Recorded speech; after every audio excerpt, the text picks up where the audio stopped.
falo assim porque olhando a carinha deles, é tudo menino e menina diante do Senhor. Então eu quero convidar os pastores, pastor Wilson, faça essa oração pelo ministério de louvor, abençoa os teus irmãos, declara que através desse ministério, vidas e mais vidas serão impactadas pelo amor de Jesus.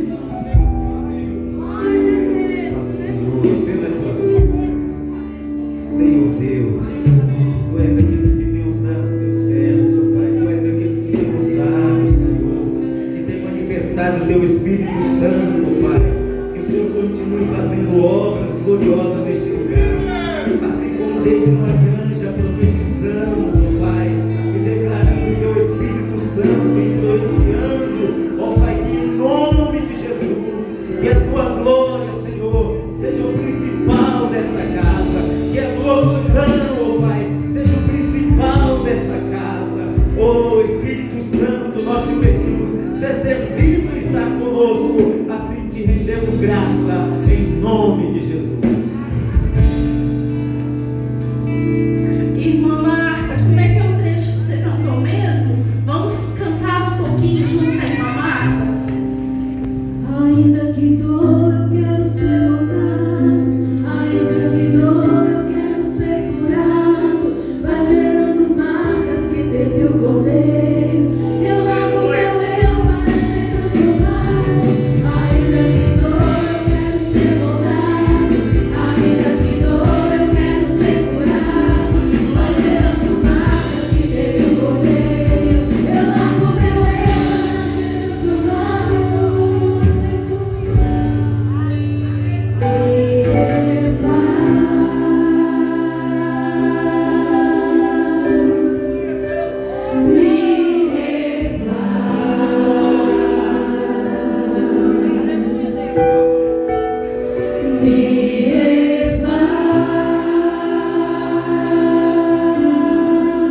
Me ensina a ser como Tu és, Jesus.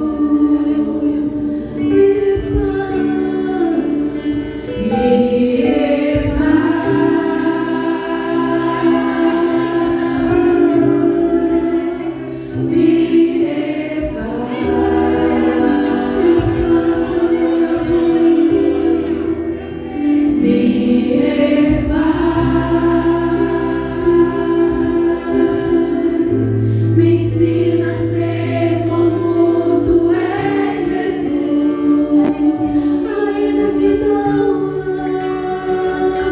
Ainda que dor, eu quero ser morado. Ainda que dor, eu quero ser curado. Vai gerando marcas que teve o cordeiro. Eu largo meu eu para ser transformado. Ainda que dor, eu quero ser morado. Ainda que dor, eu quero ser curado. Vai gerando marcas que teve o cordeiro. Eu largo meu eu para ser transformado. Obrigada.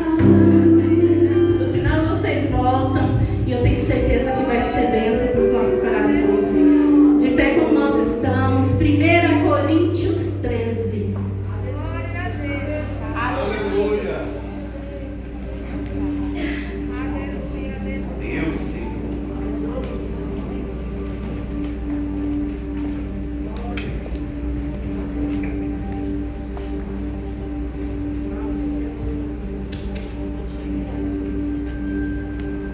1 Coríntios 13. Está projetado aqui, então vamos todos ler? Eu vou ler na versão do telão aqui. Ainda que eu falasse a língua dos homens e dos anjos e não tivesse amor, seria como metal que soa ou como sino que tine.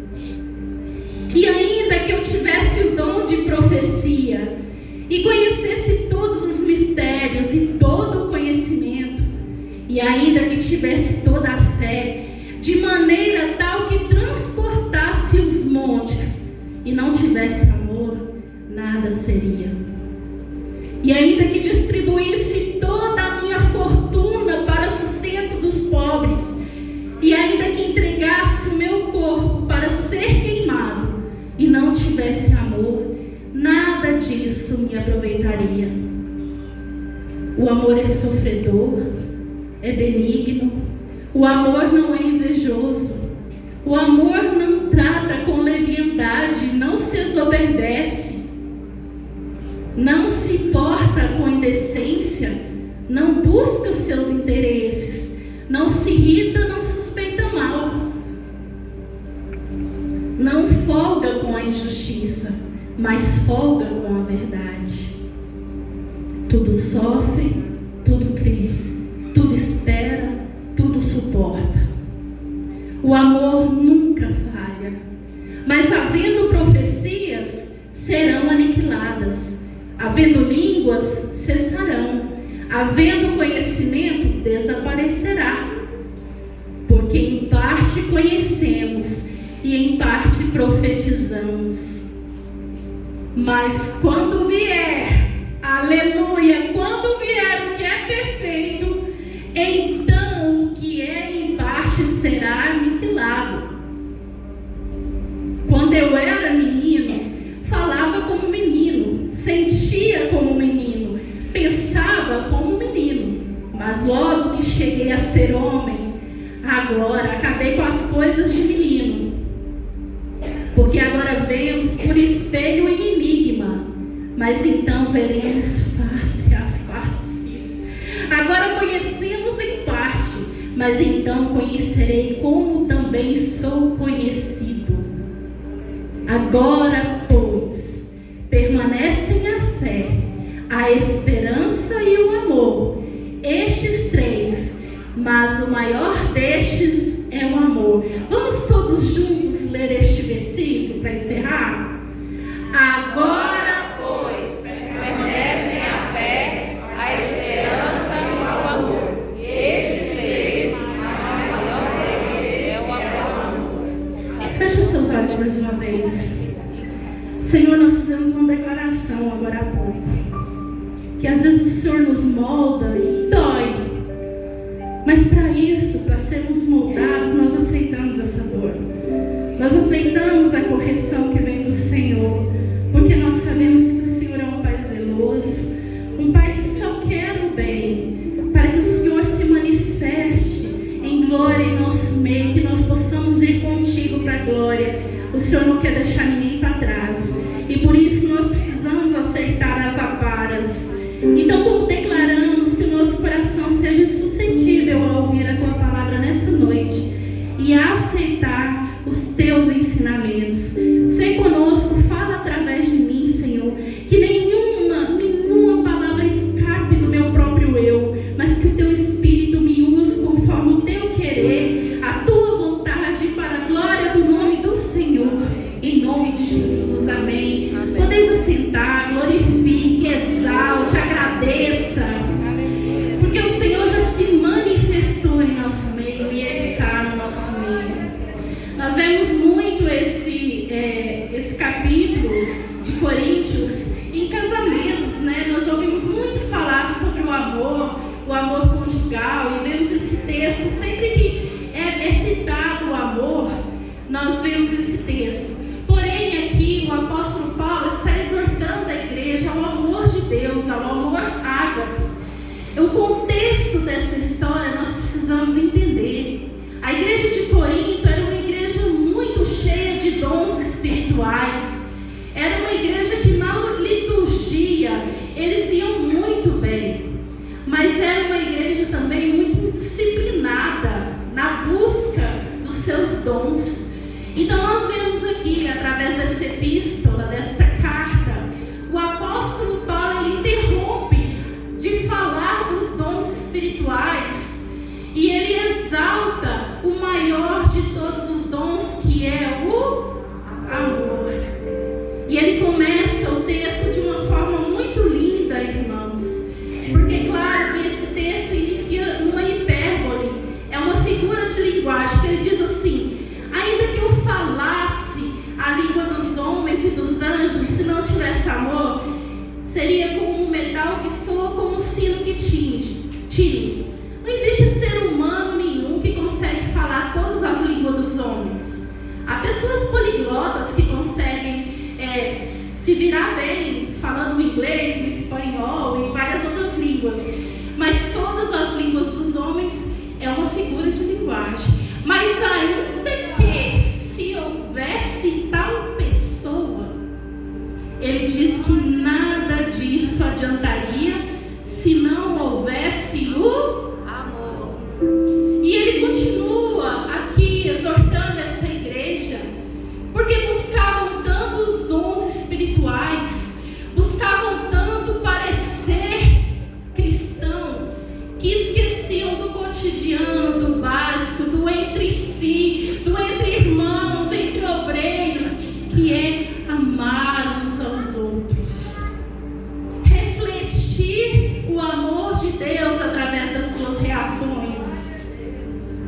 Então, aqui no capítulo 13, ele chama essa igreja a endireitar os seus caminhos. Ele os convida a olhar numa ótica diferente, não as quais eles estavam olhando anteriormente.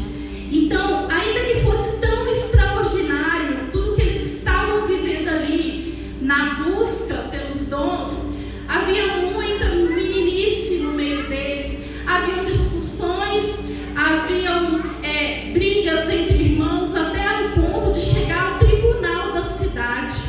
Havia essas discussões. Então essa igreja, ela não precisava ser contida, porque nada adianta se você canta bem, se você prega bem, se você realiza todos os dons e ministérios na casa do Senhor, mas se não tiver amor, do que adianta, irmãos? Do que adianta, né, irmã Janete, sair de casa, romper o eu e vir à igreja? Do que adianta sermos igreja se não tivermos o amor?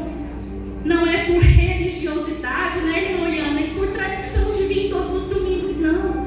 Mas tem que ser em amor. O amor precisa ser o nosso combustível, irmã. O amor precisa ser maior do que tudo que eu carrego. Ele é maior que eu, porque Deus é Amor. Aleluia. Glória a Deus. o amor é maior que todos nós. E se essa palavra está na Bíblia, ela precisa ser falada para nós também. Às vezes a gente cresce tanto que esquece das coisas mais pequenas, das coisas simplesinhas, de como tratar uns aos outros, de como expressar o amor de Deus através das atitudes, que vez ou outra o Senhor nos lembra. E adentrando aqui, embora teologicamente fosse uma igreja onde não precisava de reparo, Paulo não faz nenhuma crítica doutrinária à igreja, mas ele critica o problema entre a relação dos irmãos entre si. A necessidade daquela igreja e daquele povo era simplesmente o amor. Simples, o amor eles precisavam. Era o amor que faltava entre seus membros e para com Deus. Como que eu amo a Deus se eu não consigo, que eu nem consigo ver, se eu não amo o próximo que está comigo todos os dias? Como eu vou conseguir demonstrar esse amor a Deus se eu não amo quem está na minha casa? Quem vive comigo essa trajetória? Paulo, em seu ministério, ele sempre exorta o amor. Talvez seja porque ele conheceu Jesus. Ele viu Jesus. Ele é apóstolo de Jesus. Então, vez ou outra, em algum versículo, ele exalta o amor em várias formas e nos traz a pensar sobre. Aqui em Romanos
melhor lugar para expressar essa dívida como o nosso lar. Eu vim incumbida pelo pastor Edson de pregar sobre família nessa noite. Ele já me deu um tema, fala de amor e família.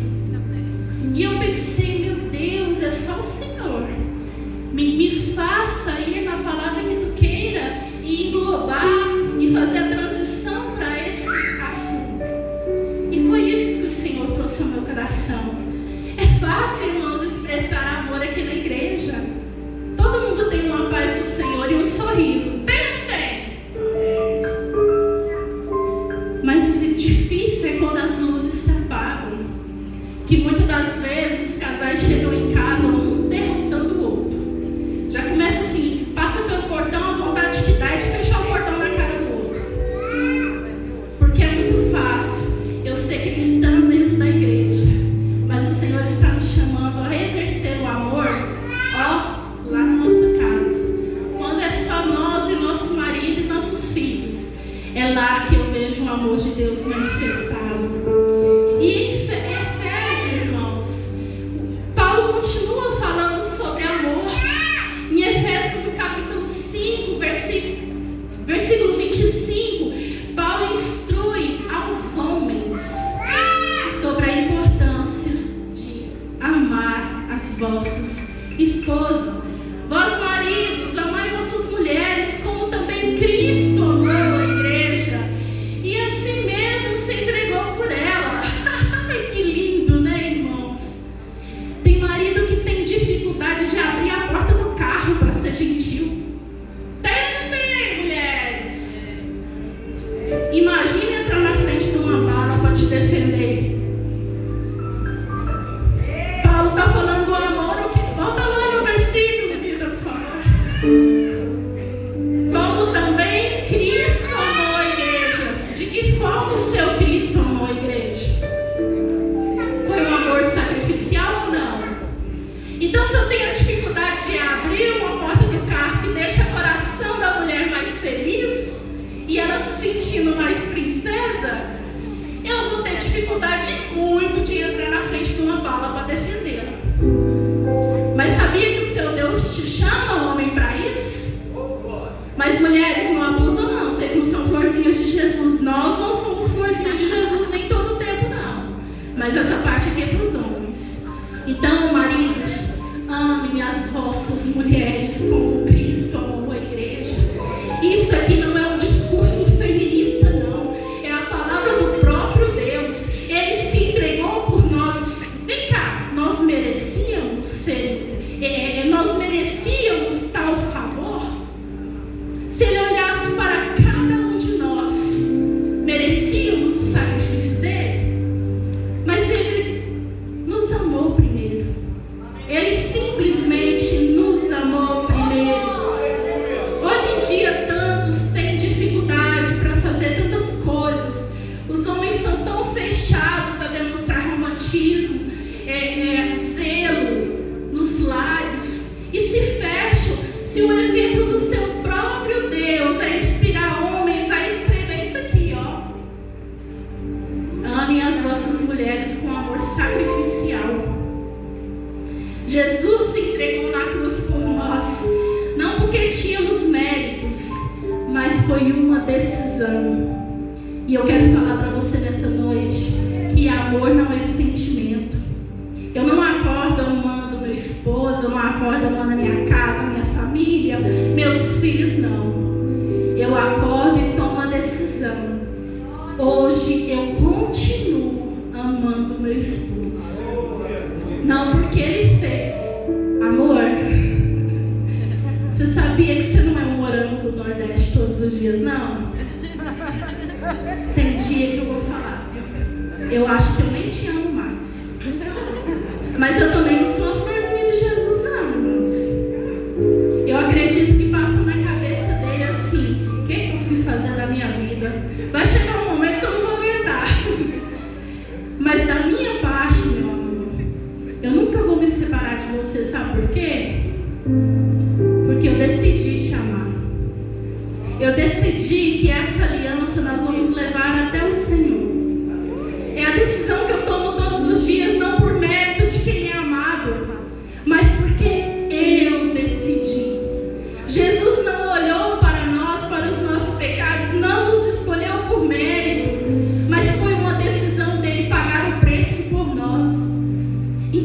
marido, amem vossas mulheres. Mulheres, amem vossos maridos.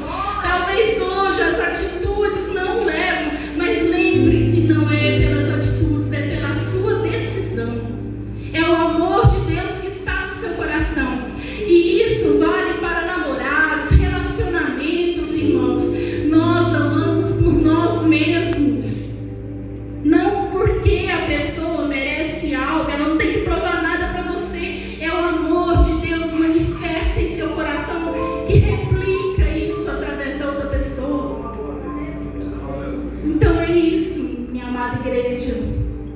O amor sempre será uma decisão. É uma escolha, é um compromisso que eu estabeleço.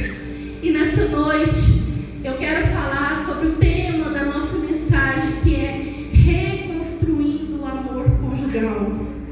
Toda construção, ela precisa de manutenção.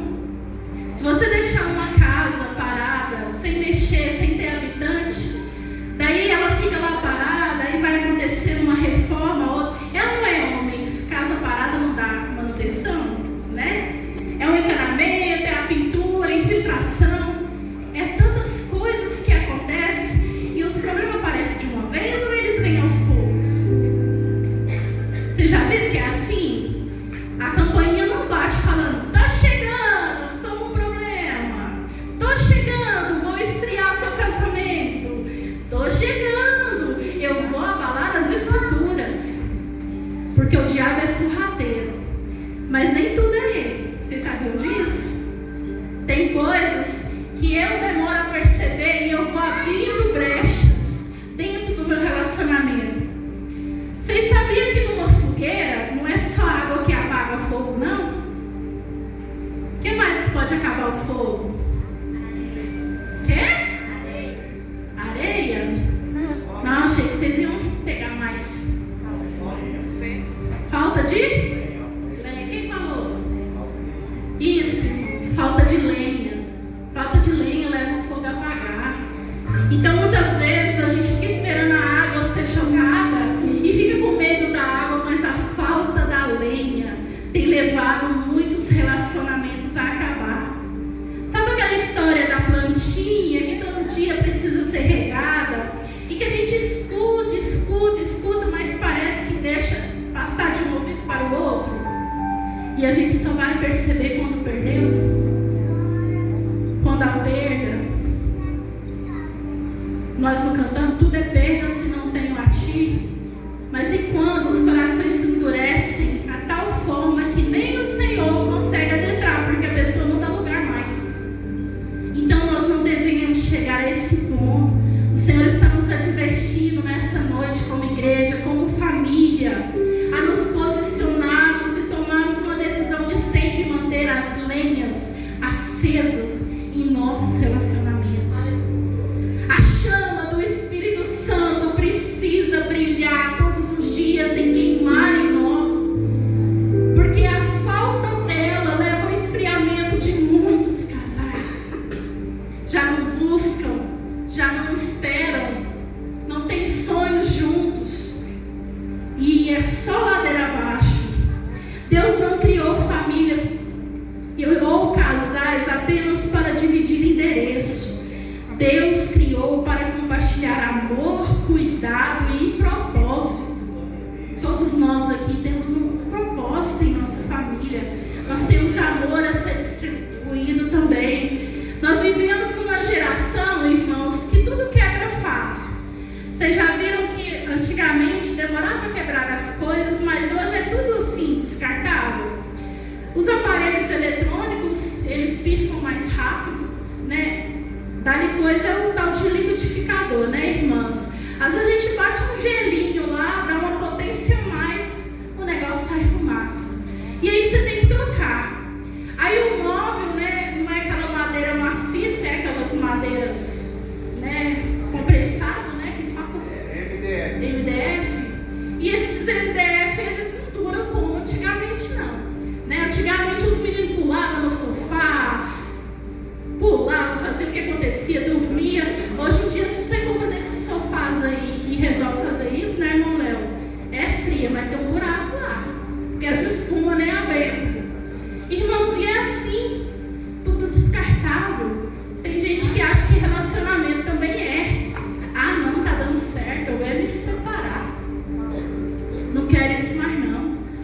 cansei.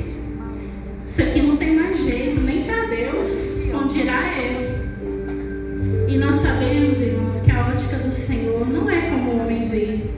O Senhor não vê a história da nossa vida da maneira que nós olhamos. Por isso que nós precisamos, muitas das vezes, pedir ao Senhor: Senhor, faça-me ver com os olhos do Senhor o problema. Porque quando nós olhamos na ótica de Deus, nós encontramos vida, solução. Lázaro estava morto há 4 dias, todo mundo estava chorando, já era um velório, já era um sepultamento, já estava enterrado. Mas Jesus viu uma oportunidade de pregar a ressurreição e salvar aquele povo. Então o Senhor tem intencionalidade em tudo que faz, irmãos. E nós precisamos também ter intencionalidade nos nossos relacionamentos.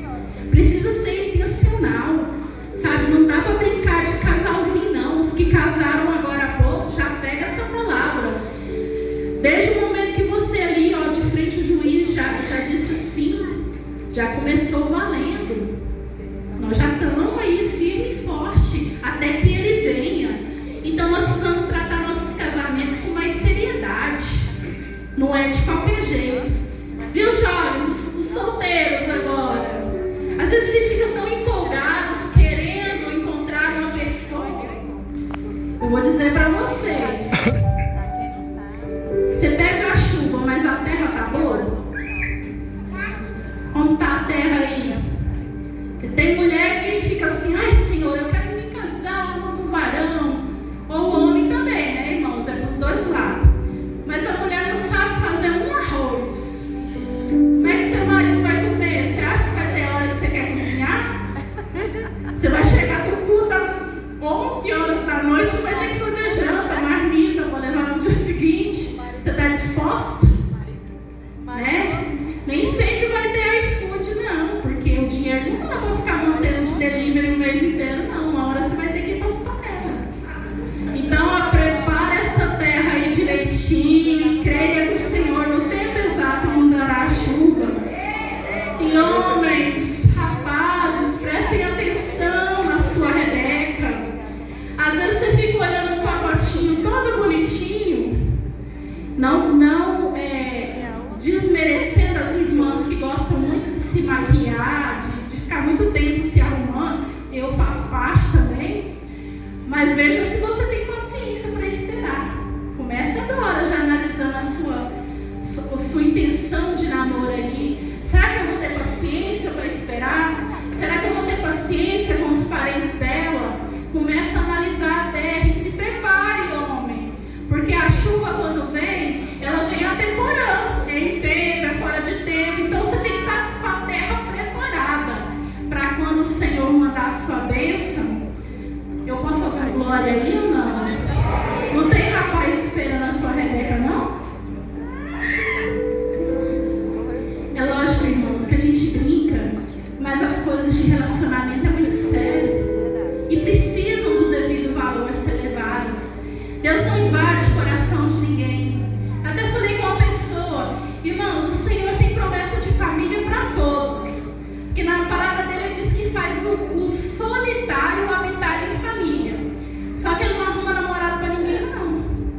É você que arruma e ele te abençoa. Então ele não vai descer e falar assim: pega na mão desse aqui, você vai a partir de agora se casar e vamos formar uma família. Isso é coisa de homens, irmãos. É fogo estranho. O Senhor vai te apresentar pessoas, te levar a um ciclo, e quando você escolher, Ele irá te abençoar diante da sua escolha, se for a vontade dEle. Então vamos ficar ligados, jovens. Não andeis ansiosos, como o pastor Valdeci pregou aqui, ó. Vamos levar toda a nossa ansiedade para as mãos de Deus, porque Ele tem cuidado de nós. O primeiro passo para reconhecer que existe um problema. Então, o primeiro passo dessa restauração é eu reconhecer que existe um problema. Irmãos, tem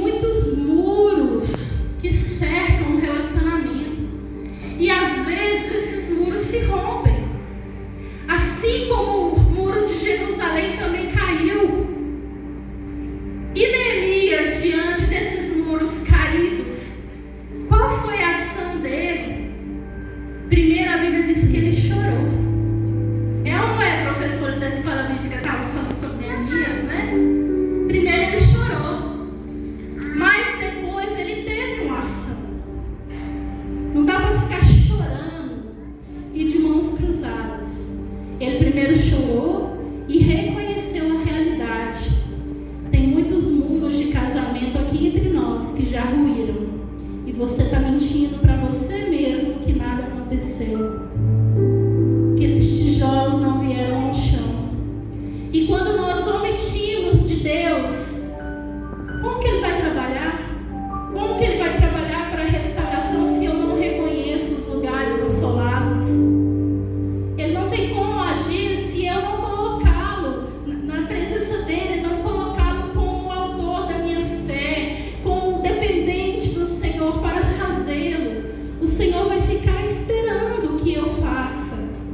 Mas Neemias ali reconheceu a realidade. Depois que ele chorou, reconheceu a realidade, ele jejuou, ele orou, ele teve uma ação. Não basta eu reconhecer se eu não ajo depois do reconhecimento, se eu mantenho apático diante do que está acontecendo. Então Satanás pode entrar de bandeja na sua casa e buscar tudo aquilo que ele quer. Porque quando nós nos mantemos apáticos, é assim que nós demonstramos que não estamos nem aí com o que está acontecendo. Deus só cura aquilo que nós entregamos a Ele. Nós falamos aqui que Ele refaz, Ele cura, mas aquilo que nós entregamos, aquilo que nós admitimos fraqueza e colocamos na mão dEle. Muitos casamentos não são restaurados porque os cônjuges ficam na negação. Não é comigo não, meu casamento está muito bem. Já visto, irmãos, as propostas para casais. Sempre é uma dificuldade para reunir casais, porque todos nós temos nossas mazelas. Não existe aqui casal de margarina não, de comercial de margarina. Todo dia passamos por lutas, né, irmão Josué? Nós não passamos por dificuldade no nosso relacionamento, mas todos os dias nós temos que buscar sermos melhores e aprendermos a trocar experiência e aprendermos com o maior que é Deus sobre as nossas vidas. Há casais que não conversam mais, que o diálogo já foi interrompido, não oram mais juntos, não saem como casal. Dia 12, é qualquer dia. E o dia dos namorados, meus irmãos, dos casados, dos noivos, é dia dos casais. Que não seja dia 12, mas seja um outro dia. Saia com seu cônjuge. O problema ignorado, ele cresce. O problema tratado, ele diminui. Então nós não devemos ignorar o que acontece no nosso casamento. A cura começa quando a verdade é reconhecida. Não, verdadeiramente eu preciso mudar. 2, o amor ele vai morrendo aos poucos. Não tem um interruptor que liga e desliga, não. É aos poucos que aquele cotidiano, aquela intimidade vai sendo quebrada. Assim como a presença de Deus vai aos poucos saindo de nós. Você que buscava já não busca tanto. Você que clamava já não clama tanto. Em Apocalipse 2:4 diz: tem porém contra ti que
abraços vão cessando, os sonhos vão cessando, e tudo aquilo vai acabando, até chegar por última admiração. Você não admira mais a pessoa que está do seu lado, não tem impacto mais sobre a sua vida. E isso não começou lá no alto, foram coisinhas que foram chegando, só que você não se atentou para vê-las. Na maioria das vezes o amor morre, não pela soma das pequenas, pela soma das pequenas negligências. Então não são as grandes coisas, podem acontecer, mas a maioria das vezes são as negligências pequenas que vão acabando com o amor. Quando uma pessoa, irmãos, para de se alimentar, ela não come mais, ela sofre um processo no corpo que o estômago começa a atrofiar. Ele vai fechando, fechando, fechando, a tal ponto desse estômago sofrer uma doença que chama inanição. A pessoa morre por não se alimentar, não receber vitaminas ali no estômago. Então tem muitos amores sofrendo de inanição, tem muitos casamentos sofrendo de inanição. Vocês já prestaram atenção ao índice de divórcios no meio da igreja, o quanto tem aumentado, e rapidamente já se passa para outro relacionamento? É lógico que tem todas as exceções, mas na maioria dos casos, os cônjuges acham que o próximo será melhor, que não pode ser consertado no que está aqui, vai ser sempre o outro melhor, que não há tempo de modificar esse aqui. E não é assim, como eu disse, o Senhor não vê dessa forma. Terceiro, os entulhos precisam ser retirados. Para fazer uma reforma na casa, para refazer, não precisa uma quebradeira geral, e cai concreto, e cai tijolo, e cai tanta coisa. Mas depois, para que possa reconstruir, é necessário que venha e tire todos os entulhos que estão ali na casa. Então nós precisamos tirar esses entulhos. O Espírito Santo fala com você, não é comigo agora não. O que é de entulho que precisa sair da sua vida? O que tem entulhado e você tem insistido em deixar ali? Para essa reforma começar, você precisa fazer essa faxina. É preciso retirar. Muitas vezes o entulho é o orgulho. Ah, ele brigou comigo, eu não falo com ele. Aí fica 15 dias sem conversar um com o outro. Vocês conhecem algum casal que fica um tempão sem conversar um com o outro? É só lá em casa que eu já ouvi falar disso. Aí deixa o orgulho prevalecer. E é um tijolão, não é, irmãos? É um tijolão. Aí o ressentimento, puxa vida, mas é um concreto bem grande. Sabe por quê? Tudo que faz eu ponho à tona de novo. Ai, você lembra quando você quebrou aquele copo que a minha mãe me deu no nosso casamento? Ele era meu, era lindo e você quebrou. E todas as vezes de tomar água eu lembro desse copo. Passou, irmãos. O que dá para consertar, a gente conserta. O que não dá, deixa para trás. Já é passado. Para nós não ficarmos focados e atrapalharmos. Vamos tirar aí, ó, esses pedregulhos de nós. Palavras duras. Muitas vezes você escuta uma palavra que não é a que você ouvia antigamente. E quando a gente namora, são palavras amorosas. E de repente você chegou a alguns anos de casamento e você escuta às vezes palavras estúpidas, mas não coloca isso no seu coração, não. O Senhor quer te curar em todas as áreas da sua vida. Mesmo que você tenha ouvido palavras difíceis, o Senhor quer curar o seu relacionamento. A falta de perdão, irmãos, a falta de perdão tem acabado com muitos relacionamentos. E perdoar não é esquecer, não é te dar uma amnésia.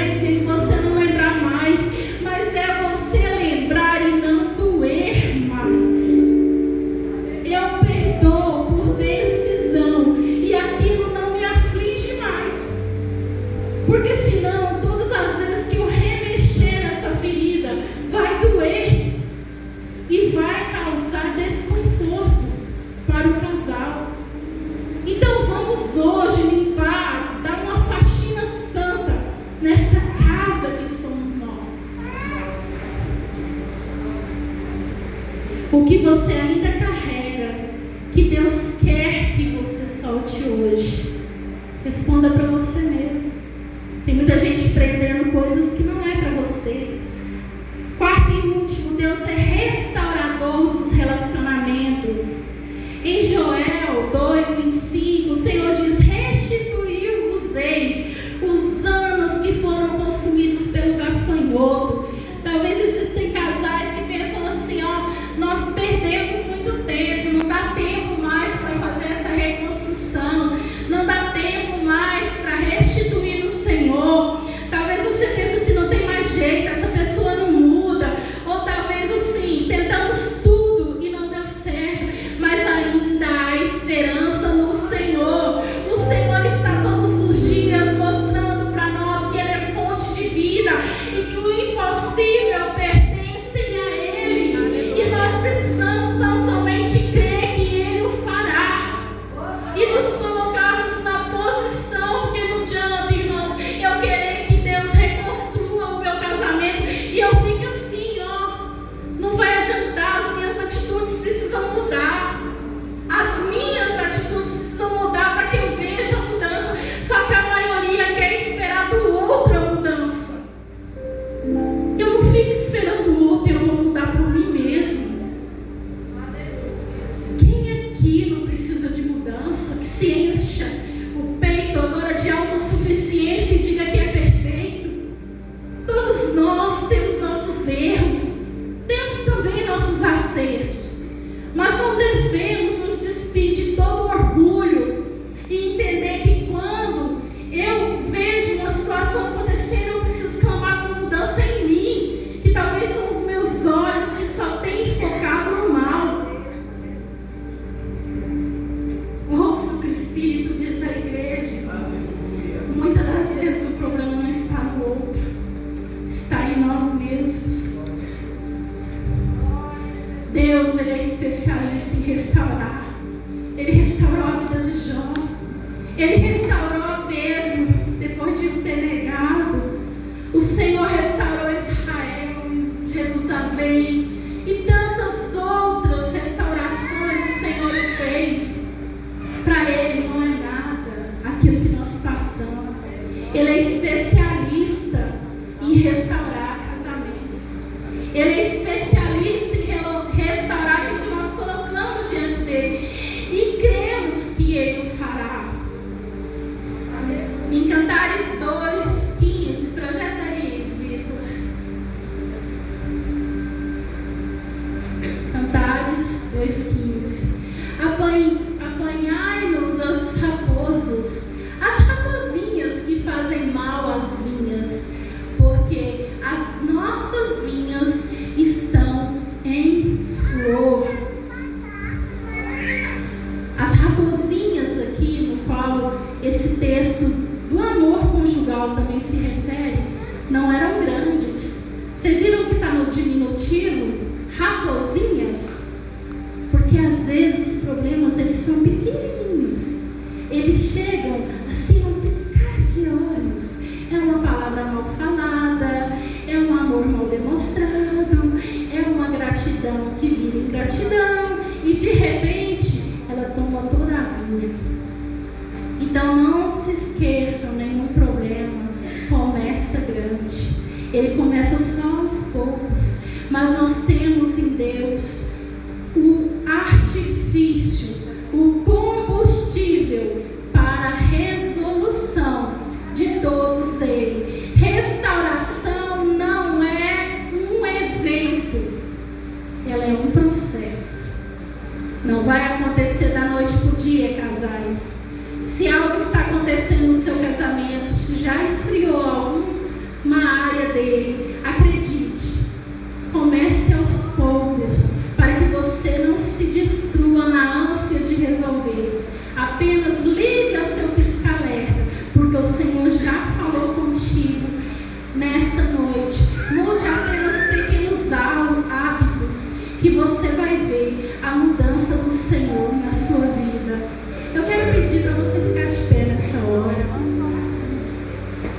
que recebeu essa palavra.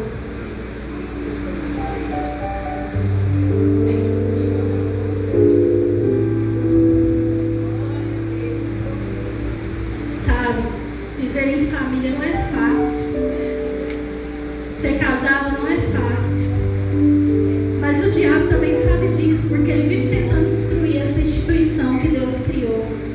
Mas cabe a nós nos fortalecermos no Senhor e lutarmos todos os dias, todas as horas, todos os minutos.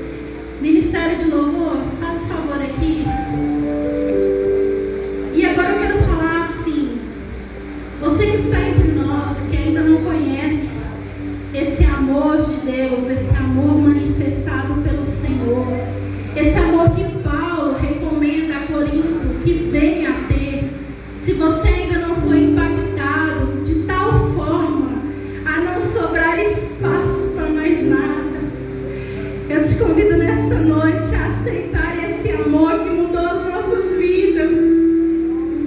E aqui eu estou te oferecendo algo mais precioso que eu poderia oferecer. O amor de Deus, quando chegou na minha vida, Ele transformou lugares escuros em luz, onde eu enxergava só trevas. De repente tudo ficou tão claro. Quem sou eu diante desse amor? E quem sou eu para não pregar nessa noite esse amor? Tem alguém que quer aceitar esse amor e caminhar junto com todos os benefícios e todas as coisas que acontecerão quando nós temos a presença de Deus? Tem alguém para Jesus nessa noite? Se tiver, vem aqui à frente. Não rejeite esse amor. É tão precioso que eu não posso te oferecer como se não fosse. Que o Senhor te dê a oportunidade e você não venha negar. Agora, casais, fiquem juntos aí, se abracem se for possível. Vamos quebrar todo orgulho, toda mazela. Ninguém vai olhar para você, não. Vou orar para baixo aqui, ó. Se for possível, dê um abraço no seu cônjuge. Eu sei que às vezes é difícil, mas vocês ouviram a mesma palavra. Comecem com as mudanças aos poucos. Eu tenho certeza que Deus fará grandes coisas na vida de vocês, no casamento de vocês.